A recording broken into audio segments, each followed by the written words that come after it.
Jadi dan banyak ya ilmuwan Islam ya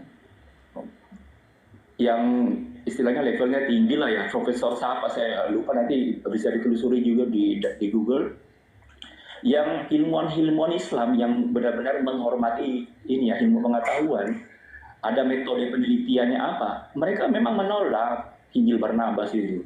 Ya, jadi tidak semua orang Islam juga menerima, tapi kebanyakan kan yang menerima ini kan Islam yang apa masih macam awam ini ya. Jadi mereka mungkin karena kurang pengetahuan hanya dengar-dengar gitu langsung gitu ya. Padahal kalau yang sudah levelnya profesor, doktor itu mereka kan sangat teliti gitu ya.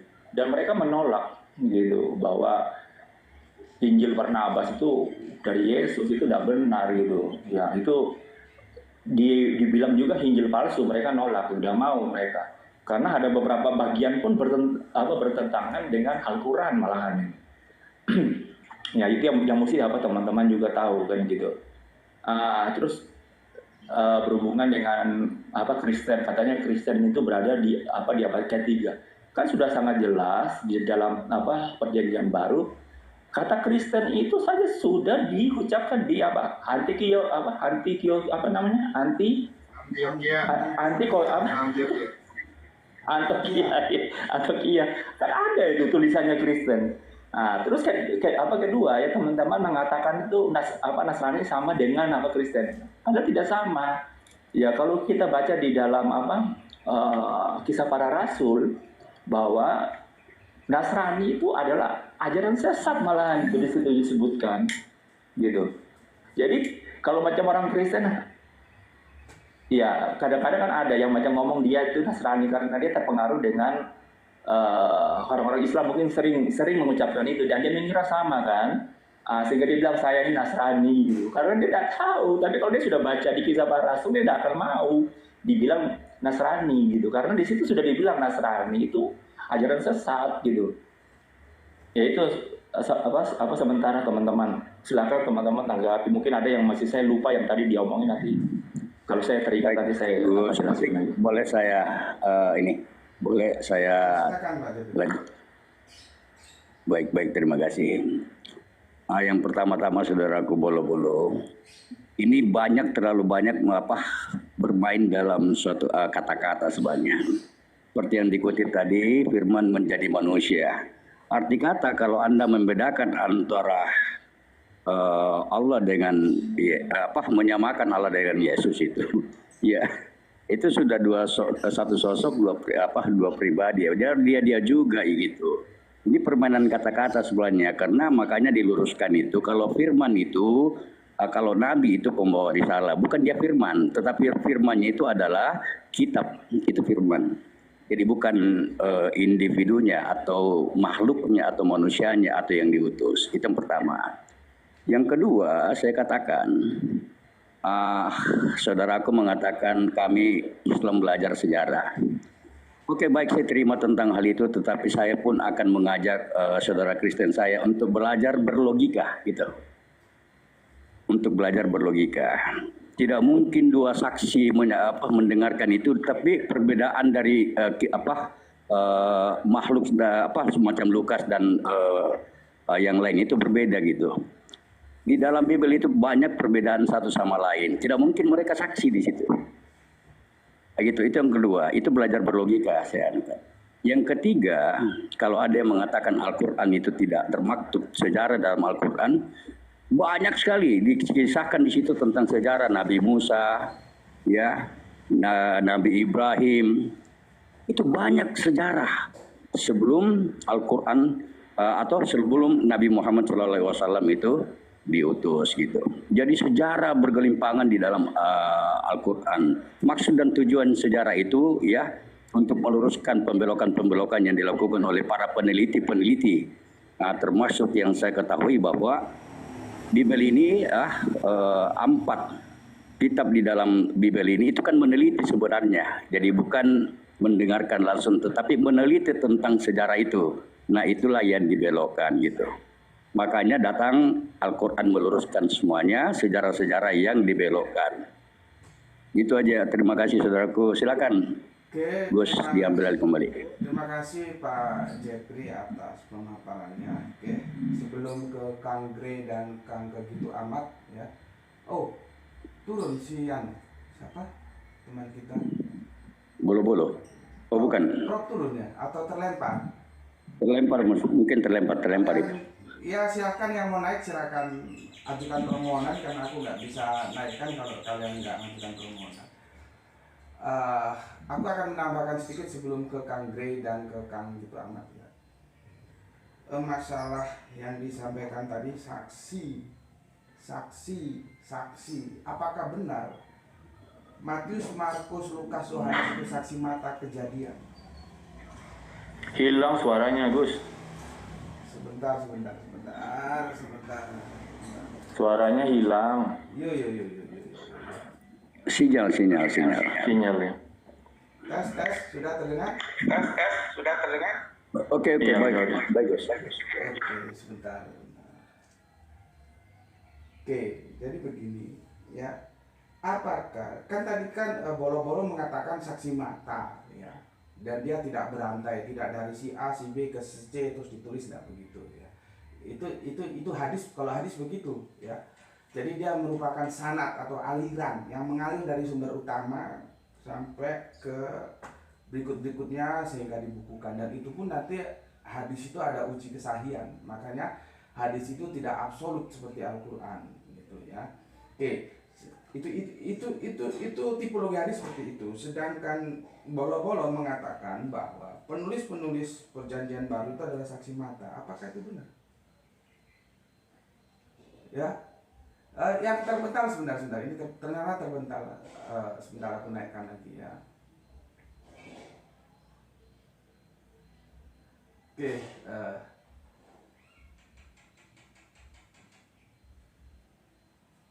Oke, aku lanjut ya. Apakah itu benar? Itu perdebatannya cukup panjang ya, karena nanti kita berdebat dulu apakah Matius, Markus, Lukas itu benar-benar nama atau nama yang ditambahkan kemudian. Artinya semua kita mendapatkan perjanjian baru itu anonim. Kita tidak tahu siapa yang menulis, baru ditambahkan nama-nama Matius, Markus, Lukas. Nah, itu tentunya tidak bisa didiskusikan dalam waktu yang singkat gitu ya. Jadi kita bypass dulu ya, kita langsung aja merujuk benar gak Lukas, Matius, Markus dan Yohanes saksi mata? Ternyata enggak. Aku ambil salah satu kutipan dari Injil Lukas, begini dikatakan. Teopulis yang mulia. Salah satu kutipan dari Injil Lukas. Ya. Begini dikatakan. Teopulis yang mulia, siapa Teopulis itu? Ini juga para pakar juga banyak yang kebingungan. Teopulis itu setelah aku teliti, Teo itu Theos, Pulis itu bisa diterjemahkan kalau di dalam perspektif Islam kira-kira hamba Allah gitulah. Orang-orang soleh kira-kira begitulah. Ya, jadi Teo itu Theos, Filus itu Philo ya. Jadi mungkin yang paling dekat itu terjemahannya hamba Allah gitu ya. Jadi Teopulis yang mulia, hamba Allah yang mulia. Banyak orang yang telah berusaha menyusun suatu berita tentang peristiwa-peristiwa yang telah terjadi di antara kita. Seperti yang disampaikan kepada kita oleh mereka yang dari semula adalah saksi mata dan pelayan firman. Jadi bukan Lukas hadir dalam peristiwa itu, tapi Lukas mengumpulkannya dari saksi mata, bukan Lukasnya yang saksi mata. Jadi kalau ibarat Lukas itu wartawan, dia menghimpun berita yang beredar di masyarakat, gitu ya. Karena itulah setelah aku menyelidiki, ya, jadi berdasarkan penyelidikan atas berita, ya, segala peristiwa itu dengan seksama dari asal mulanya aku mengambil keputusan untuk membukukannya dengan teratur bagimu, supaya yang kau dapat mengetahui bahwa segala sesuatu yang diajarkan kepadamu sungguh benar. Ya, jadi untuk menulis berita itu, ya, Lukas perlu sumber berita yaitu saksi mata. Jadi saksi matanya bukan si Lukas. Jadi nggak seperti yang Bolo-Bolo sampaikan seolah-olah Matius, Markus, Lukas hadir di peristiwa itu, nggak begitu. Apalagi nanti kalau proses penyaliban, itu semua para murid lari tunggang langgang. Ya, apakah Matius, Markus, Lukas, Yohanes nongkrong di bawah kayu salib? Kan ya enggak juga. Gitu. Itu tentang saksi mata. Ya. Berikutnya tentang apa yang disampaikan Prof tadi, aku mempertegas setelah ditanggapi oleh Bolo-Bolo masuk ke dalam Yohanes 1 pasal 1. Jadi begini Bolo-Bolo, di dalam internal kekristenan sendiri bermasalah tentang konsep teosnya. Sudah 2000 tahun lebih sampai sekarang nggak ketemu. Tentunya kalau aku berpijak kepada Kristen Tauhid, nggak begitu memposisikan Yohanes 1 pasal 1 itu. Ya. Pada mulanya adalah firman, firman itu bersama-sama dengan Allah dan firman itu adalah ilahi. Tapi kan ini jelas ditolak oleh Kristen-Kristen yang memposisikan Yesus sebagai Allah. Tapi kalaupun Yesus sebagai Allah, apakah firman itu Yesus? Itu kan diskusinya panjang lagi. Karena di situ sudah dikatakan pada mulanya adalah firman, bukan pada mulanya adalah Yesus. Enggak begitu. Ya. Lalu menukik ke Yohanes 14, di situ juga bermasalah. Firman itu telah menjadi itu sak. Kalau kita nukil, inilah perlunya original teks. Itu tidak antropos. Egeneto sak. Gitu ya. Jadi firman itu telah menjadi daging. Diterjemahkan karena sudah terperangkap. Jadi terjemahan ini tidak eksegese. Dia eksegese. Dia menundukkan teks. Karena sudah termakan dogma Yesus bagaimanapun harga mati harus jadi Allah. Jadi maka disusunlah firman itu telah menjadi manusia. Padahal teksnya tidak mengatakan antropos, tapi sak. Kalau antropos itu manusia, bahasa Yunaninya. Kalau sak itu daging. Di situ perdebatan lagi. Jadi intinya di dunia kekristenan sendiri, bagaimana Yohanes 1 pasal 1 dipahami itu debatable. Sementara Kristen Tauhid dan Saksi Yehova itu ada pada satu sisi yang sama, tetapi Kristen lain, Tritunggal khususnya, itu berbeda jauh cara menafsirkan itu. Ya, dan kemudian supaya semua tahu, ya, termasuk semua lah ya, mungkin Bolo-Bolo tahu, nggak ada ceritanya Yesus itu mengaku sebagai Allah, nggak ada. Jadi konsep Yesus Allah dan Yesus manusia itu diberikan bekal untuk meredahkan pertanyaan-pertanyaan masyarakat saat itu, maka dilahirkanlah oleh Apollinaris yang disebut dengan Duinatur. Akhirnya Yesus itu menjadi 100% Allah, 100% manusia. Sekarang kalau kita bicara, mungkin kalau dengan anak-anak eksak sudah jelas ditolak. Tapi kalau dengan anak-anak sosial mungkin masih bisa ya. Kalau anak-anak eksak itu kan familiar dengan matematika. Kalau sudah 100% Allah, dia ya sudah 100% itu mengunci dia Allah. Kalau sudah 100% manusia, ya sudah dia manusia, itu terkunci di angka 100% itu. Jadi itu sesuatu yang tidak logik. Kalau dia sudah 100% Allah, dikatakan 100% manusia. Kalau ada satu gelas 100% kopi, maka dia tidak bisa dikatakan 100% susu. Kecuali kopi dicampur susu, 50% kopi, 50% susu. Gitu caranya. Jadi tidak ada ceritanya Yesus itu Allah dan Yesus itu manusia, enggak. Yesus itu ya manusia. Kalau kita mau taat terhadap Alkitab, karena Alkitab tidak pernah mengatakan Yesus itu Allah. Aku pakai Allah karena sepertinya Bolo-Bolo memisahkan antara Allah dan Tuhan. Dan itu mungkin menjadi lebih enak untuk diskusinya. Karena dikatakan oleh Paulus, makanya dalam catatanku yang aku videokan dalam bentuk kajian video di channel YouTube Kusbandite Sukoco, aku membela Paulus. Karena apa? Dalam konsep teos, Paulus masih mencintai sahadat semanya orang Israel yang ehad itu. Maka di surat Korintus dikatakan, bagi mereka memang banyak Allah. Tapi bagi kita hanya satu Allah saja, yaitu Bapa. Dan satu Tuhan saja, yaitu Yesus Kristus. Jadi kok Allahnya cuma satu, siapa? Bapa. Yesus itu bukan Allah. Itu jelas disampaikan oleh Paulus. Dan ini teman-teman Tritunggal perlu tahu, Paulus itu tidak menerima Tritunggal. Dia masih setia terhadap sahadat sema yang disampaikan oleh Kanjeng Nabi Musa, dan itu dilanjutkan disampaikan oleh Kanjeng Nabi Isa. Sema'u Israelu Adonai Elohenu Adonai Ehad. Dalam Bani Israel seperti itu.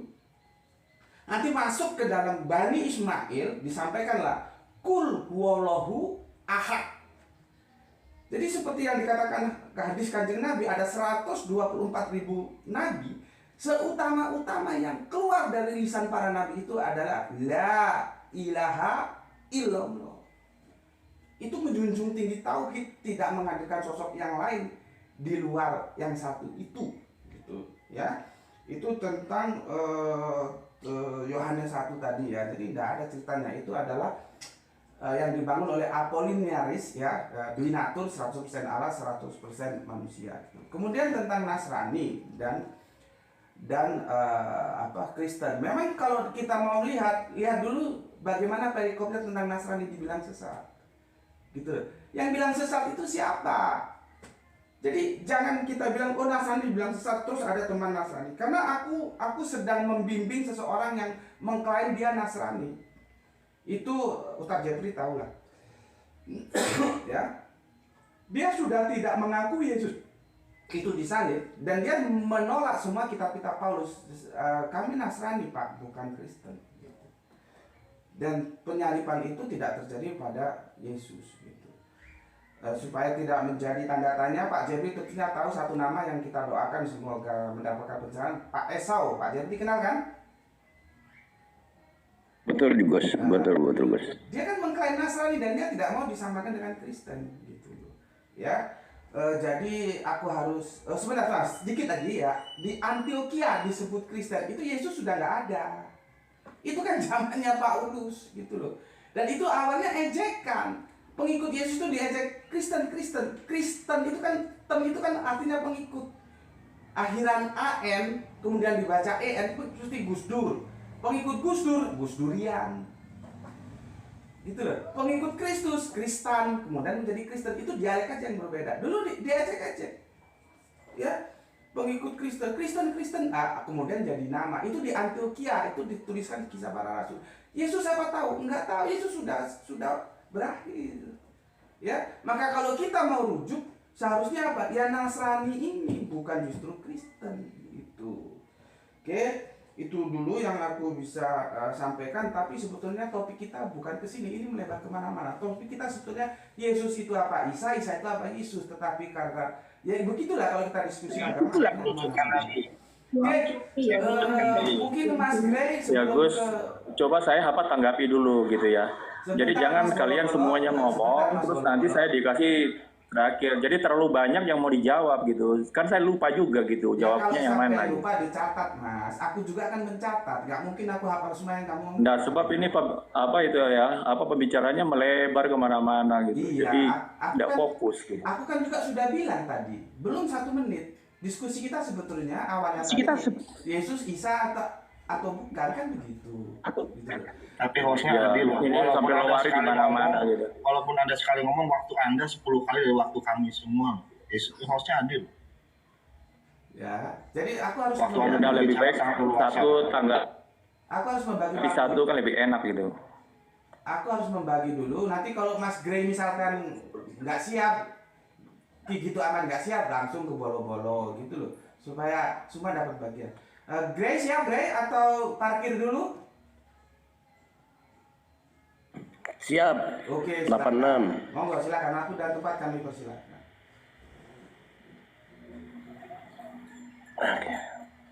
Tadi menarik ya Bang Bolo-Bolo menyitir tentang Al-Quran itu bukan bahasa sejarah gitu ya. Gitu. Aku sepakat sih. Kalau Al-Quran ditarik, mungkin di dalamnya ada mengandung unsur sejarah ya. Gitu. Tapi ketika kita mau meneliti kembali bahwa Al-Quran itu sebagai hudan linnas ya, petunjuk bagi manusia supaya berpengetahuan gitu.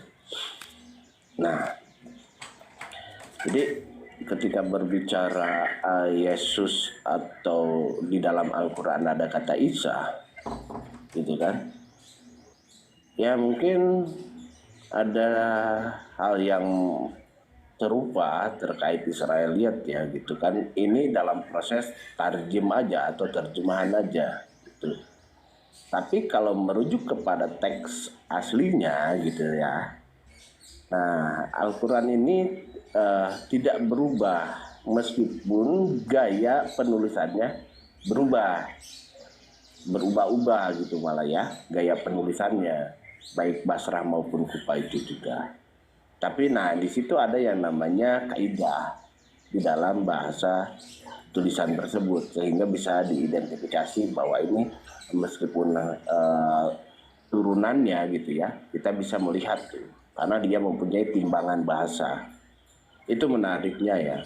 Jadi tidak melulu metode pendekatan itu melalui sejarah, tapi kita masuk juga kepada kritik teks gitu ya. Nah dengan kaidah-kaidah nausorof itu ya itulah pendekatan, karena bahasa Al-Quran itu bahasa tulisan. Nah aku melihat dari sudut itu Isa di situ, Isa bin Maryam gitu ya. Nah, aku nggak melihat kepada personal atau sosok yang telah disosokkan oleh orang-orang Israeliat gitu. Nah, aku tidak melihat sosok tapi melihatnya ayat di situ atau tanda-tanda atau simbol atau simptom gitu. Nah di mana di situ dikatakan ayatin misalkan. Oh, jadi Isa bin Maryam itu adalah ayat. Bukan nama. Jadi kalau berbicara kata benda, berbicara pada fungsional benda. Ngapain ngomong Bang Prof ini begini narsistik ntar itu kan atau ad hominem gitu. Nah, aku atau ada pengkultusan ntar kan gitu. Nah, ujung-ujungnya Prof asumsi ini dijadikan berhala gitu, jadikan sesembahan dan lain sebagainya. Nah, aku enggak. Tapi ketika Prof Muklis ini gitu ya, dia kalau ditarik di dalam bahasa tulisan, oh ini kata benda atau personalnya berfungsi. Nah, fungsi kata benda itu apa gitu? Ada fungsinya gitu. Nama seseorang itu ada fungsinya, yaitu apa? Menyampaikan apa yang disampaikannya. Nah itu yang disampaikannya atau risalahnya. Jadi kita bukan melihat siapa yang berbicara, tapi apa yang dibicarakan. Nah itu kita udah diberikan informasi ya terkait apa yang dibicarakan, bukan siapa yang berbicara. Gitu. Demikian Gus Betik. Jadi aku tidak melihat kepada sosoknya, gitu. Tapi apa yang dirisalahkannya gitu. Oke Gus, terima kasih Gus. Oke. Siapa ini? Kang Gitu Ahmad. Kalau belum siap aku persilakan Kang Bolo-Bolo. Oke ya. Sebetulnya Gus. sepertinya belum siap. Kang Bolo-Bolo kita kasih waktu. Monggo Kang Bolo-Bolo, silahkan kami persilakan. Ya, terima kasih Gus. Ya gini Gus ya, coba nanti ke depan saya pingin diskusi 1 lawan 1 sama siapa Gus saja atau mungkin ada teman siapa di sini supaya nanti kita diskusinya itu bisa tiktokan gitu. Kalau gini kan banyak yang harus dibicarakan dan bisa jadi kan saya juga lupa gitu ya. Jadi yang seingat saya dulu aja nih ya. Tetapi nanti kalau macam Gus mau diskusi misalnya tentang keesaan Allah, nanti kita bikin tema. Terus kemudian kita nanti buktikan siapa yang menganut keesaan Allah, misalnya gitu ya. Apakah Kristen atau Islam gitu ya. Nanti bisa gitu juga, karena tadi sudah penjelasannya kan melebar kemana-mana. Jadi saya ingat saya aja ini ya. Tapi saya pingin ini dulu ya untuk Pak Jeffrey. Nah, Pak Jeffrey mengatakan bahwa Quran itu datang untuk meluruskan sejarah. Kalau kita orang Kristen kebalik, malah Quran datang itu membelokkan sejarah. Buktinya apa? Katanya Abraham itu kan mengorbankan Ishak, kalian bilang mengorbankan Ismail. Yesus disalibkan, kalian bilang tidak disalibkan. Itu saya sudah contoh membuktikan bahwa kalian itu datang membelokkan sejarah malahan gitu ya.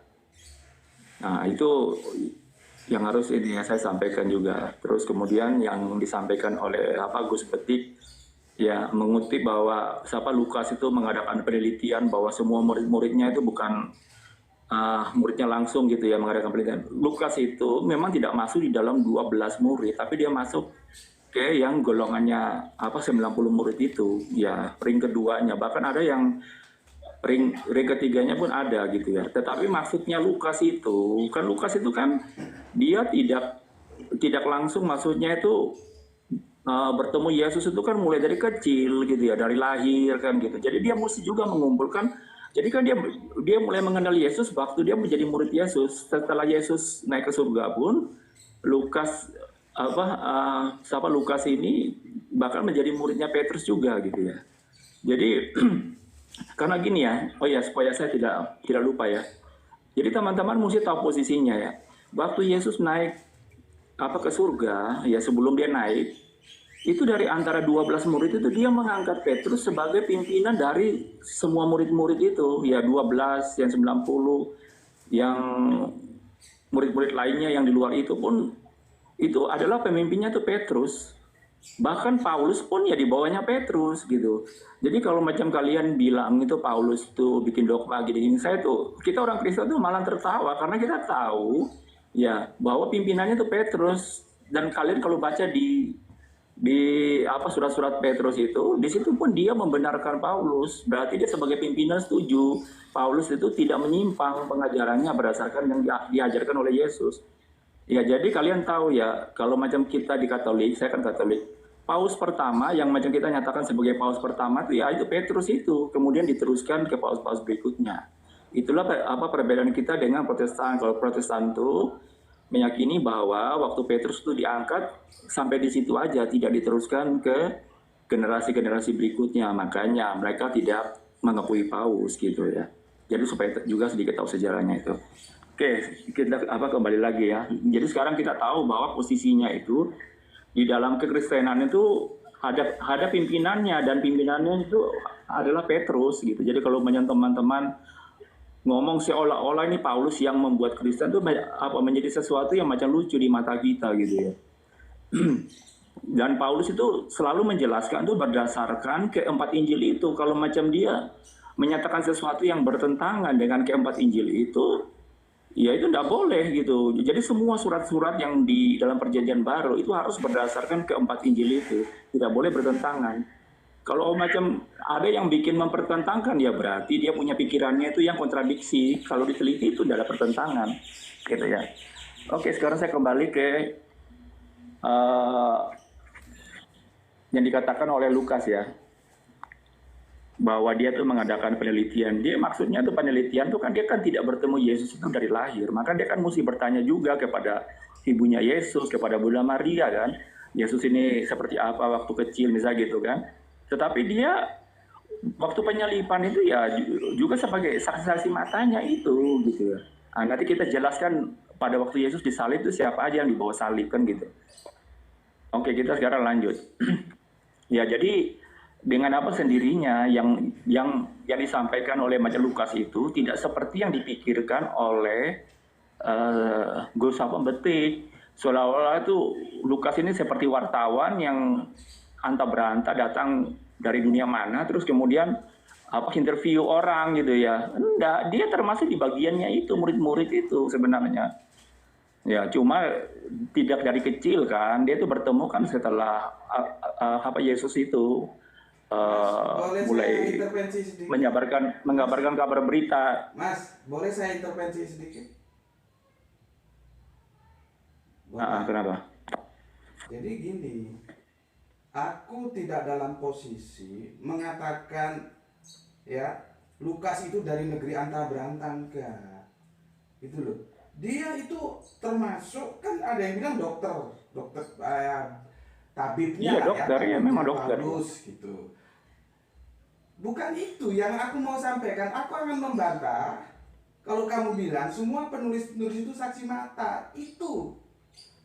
Ngapain? Iya, nanti saya sekarang buktikan juga bahwa mereka memang saksi mata. Saya sekarang buktikan. Tuh, iya, artinya begini. Gitu ya gini. Kalau kamu mengutip sesuatu, coba Gus dengar aja dulu. Tadi kan saya juga diam aja kan. Masalahnya begini, kamu mengutip, kutipanmu itu kamu sandarkan ke aku sesuatu yang tidak aku nyatakan, itu loh. Aku tidak. Bukan, tadi kan Gus itu kutip itu. Iya, tapi ini sekaligus saya juga menyampaikan. Aku tidak pernah menganggap bahwa Lukas itu dari negeri antara berantah yang nggak tahu apa-apa tiba-tiba masuk, nggak begitu. Dia juga orang-orang di sekitar itu yang mau aku jelaskan. Monggo. Ya, bahkan dia itu muridnya Yesus gitu.